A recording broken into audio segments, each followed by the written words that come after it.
Ideja je bila valorizacija i sistematizacija zapravo cjelokupne građe koja postoji, koja je još dostupna što se tiče ribarstva, pomorstva i brodograditeljstva za područje Banjola i Barbata. Naime, na cijelom otoku postoji takva građa, zasigurno, međutim mi smo se orijentirali samo na ovaj dio za prvi dio projekta.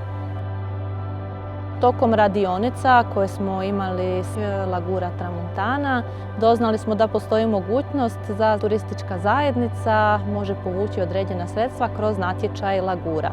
I evo, uspješno smo uspjeli dobiti sredstva.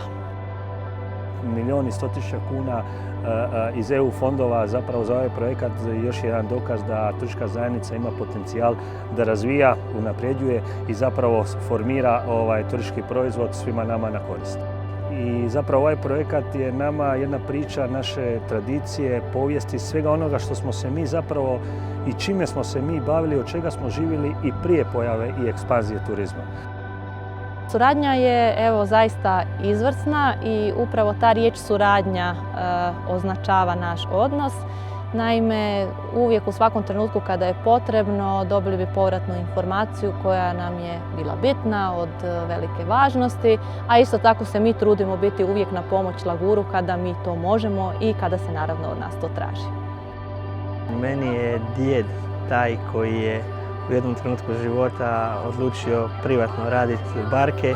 Prvo je radio u Kamenjaku, pa je radio onda u zadruzi i onda je počeo privatno raditi barke i ja sam ko mali u toj radioni s njim provodio jako puno vremena. Tata je ostao u brodogradnji samo u onoj velikoj čeličnoj. Ja se dan danas bavim brodogradnjom, isto također onom velikom čeličnom. Tu smo trenutno treća generacija i još uvijek gradi brodove. Samo djed je radio u drvu, mi sad radimo malo veće za malo veća mora. Turisti su ovdje samo nus proizvod, odnosno nekog koga bi to moglo zanimati kada dođu u zavičaj naših lokalaca, da shvate zapravo čiji su gosti. Ali samo to, ništa više to. Sve što je kao građa izneseno u vani je namijenjeno isključivo domaćem vidu.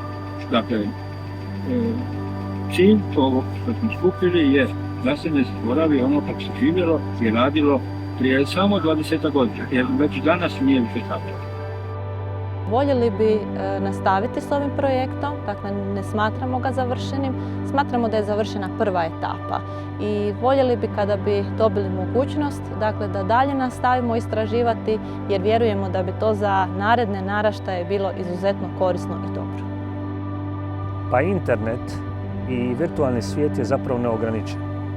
Ovaj završetak projekta možemo nazvati završetkom prve faze.